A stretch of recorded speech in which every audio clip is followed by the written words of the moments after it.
Talk 100.5 KATT. I am Cameron Buchholtz here with RJ of Halestorm. What's going on, man?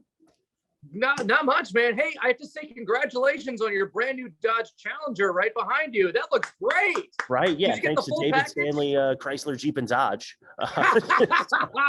See, I gotta show up to the Halestorm show on Tuesday in style, so I had to get a new ride, and that's just how it works.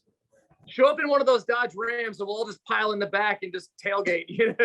Right, exactly. Yeah, well, it's at the zoo amphitheater, so we'll just cruise all through the zoo and just wake all the animals up with the new Dodge Charger.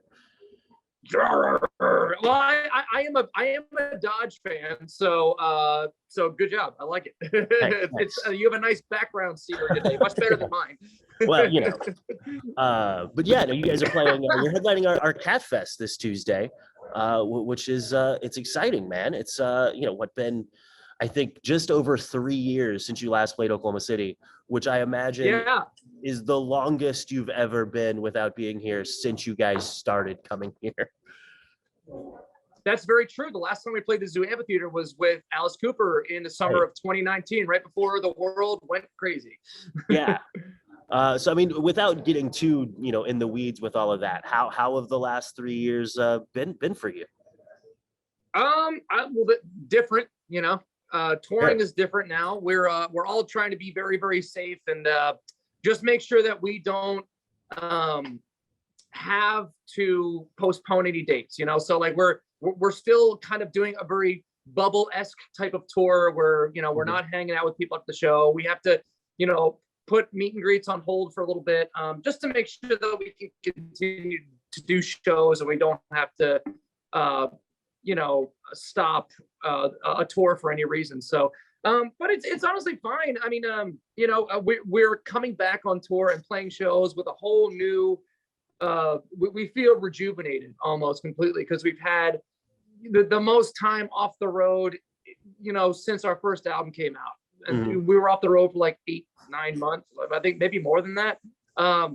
So coming back into it, we're like, we have a much better understanding on how to maintain physically, maintain mentally, not get too crazy. And we just don't take it for granted. We're just like, live shows were taken away from us for so long. And I think a lot of us didn't realize how important it was for our collective mental health. So I think that we're at this new mental state where we're like, let's go up on stage and give it our all every night, because who knows, it could all be gone tomorrow. So let's play every show like it's our last. Nice. And you guys have basically been on the road back out for about a year, right? I mean, you did, I know I saw you at Rocklahoma last year, and you did that run with Evanescence, and then took a little bit of time off, I'm assuming, to kind of put the finishing stuff on the record and kind of gear up for the new album. And then now being back out, I mean, what is really different about your day-to-day aside from just no meet and greet and that sort of thing? Like, does it feel completely different, or, once you're on stage, does it matter at all? Well, my daily routine on tour used to be like, I would eat something, I'd like make like a cup of coffee, cup of oatmeal, and like in the morning I would go to a local gym. I'd go to like a YMCA or whatever's around, and do like a morning workout, come back, do sound check, and then, but it was kind of a nice little way to get away from the venue for a little bit. But now, because of our bubble touring, I can't do that. I can't go to a gym. So I bring a gym with me and I set it up every day. I have like a little pull-up bar, dump some adjustable dumbbells, a bench. And so it's, when you traveling with a kind of a gym rig, it just forces you to not be lazy about it. You're like, well, I spent all this money on all this gym equipment. It's taking up all this space in the bus bay. Like, we might as well use it. So, so it's been a much more health conscious and just taking care of our physical and mental well-being more than we used to. You can't go to the bar after the show, so that probably helps too. What's that? I said you can't go to the bar after the show, so that probably helps too. That helps too, although the crew bus is always pretty well stocked. Gotcha. But, that hasn't really changed. But just the location. I feel like for towards the tail end of the last album cycle, it had been a decade of nonstop touring. My body was feeling it. My mind was feeling it. And I would walk up on stage thinking like, oh, great, this is going to hurt, later, and just like kind of grin and bear it. Now that I've been trying to just be more conscious about joint health and about mental health and about overall health in general, and trying to just stay in good shape and be able to continue to do this as I get older, because I'm not getting any younger. Right. Now I hit the stage and my only thought is like, I don't even think about that. My only thought is like, I can't wait to like get up there and perform. I can't wait to put on a show for these people. So it's just been a kind of a really positive, I guess that could be the silver lining to, having touring be taken away for so long. Sure. And what about the new record? How has that been going over? How does that feel playing those few new songs every night?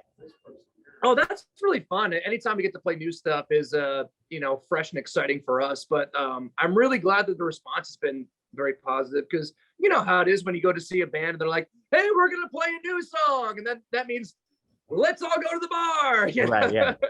And that really hasn't been the case with us. So I just feel so lucky.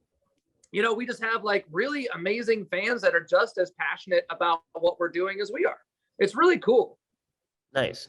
And being out with Pretty Reckless, I'm assuming there's a lot of overlap with the two fan bases, but there's probably also, you're in front of some new fans, I would think, every night.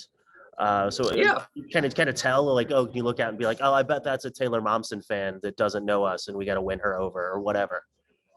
I think that we inevitably have just a great cross-pollination with all the other female-fronted rock bands. We've toured them all. Evanescence, In This Moment, New Year's Day, obviously Lilith Czar, and there's so many incredible ones out there. But we hadn't done a tour with Pretty Reckless in a long time. I think we did like one little run with them back in 2015, 16. I don't even know. It was a long time ago. But like this is, but we had been wanting to do a package tour with Pretty Reckless for a long time. Over the years, our band has grown, their band has grown. They've, we're both in the Grammy Club. So that's pretty cool, but yeah, I think it's a tour package that a lot of our fans have been wanting for a long time as well. And just hearing feedback from online chatter about like, ooh, Halestorm, Pretty Reckless, that would be really cool. And now it's happening. So it's really exciting. It's cool. And of course, The Warning is amazing. Lilith Czar is amazing. It's a tour that makes a great statement that says like, hey, like women need more representation in rock and roll. And this is a way to prove that they rock just as hard, if not harder, than most of the rock bands that are, all guys. So sure. Well, and I hate that, because Tuesday is kind of our KATTFest, we've added a band. So it's breaking up all the women with a dude in the middle of the show. So I don't know, because we'll have Giovanni and the Hired Guns in the middle. So it's gonna be it'll be like I'm excited, man. Around Giovanni. I honestly love seeing that these rock festival lineups are not just 90% dudes anymore. I love seeing more and more representation, and seeing more and more bands with women in them, and just rocking really, really hard. And it's amazing. And I also love, what was I saying? Sorry, I lost my train of thought. Just saying that, it's not just the bands, but it's also the crowd. Like I noticed that at these rock festivals and rock shows, it's like kind of split right down the middle. It's like more 50%, 50-50 men and women now. So it's like, hey, these women want to come out and mosh pit and crowd surf and headbang, and it's badass. I love seeing it. Totally, man. Totally. Well, dude, I just appreciate the few minutes, and just super stoked to see you guys again Tuesday nights, and the Zoo Amphitheater. It's always a good time. So just thanks a lot, and stoked to see you Tuesday. I know. I can't wait to play the Zoo Amphitheater. The first time we played there, I think was with like Shinedown and Seether, maybe like back in 2006. I think like one of our first tours ever was with them at that venue. And but yeah, I mean it's a really legendary amphitheater. I'm just glad to see it's still there and it's still going strong. Yeah, totally, man. Well, yeah, thank you, and we'll see you Tuesday. Can't wait, man. I can't wait to cruise around in that Challenger with you. Indeed, man. Indeed. We'll break it in. We'll break it in for sure. All If right, they want talk to you later. if they want to give me a free one, I wouldn't be mad, you know. All right, I'll put in the word. I'll put in the word. Yeah, put in a good word for me, will you? Totally. All right. I'll shoot good. a TikTok from inside it. Maybe they'll count. There you go. It'll be totally worth it. Yeah, totally. Appreciate it.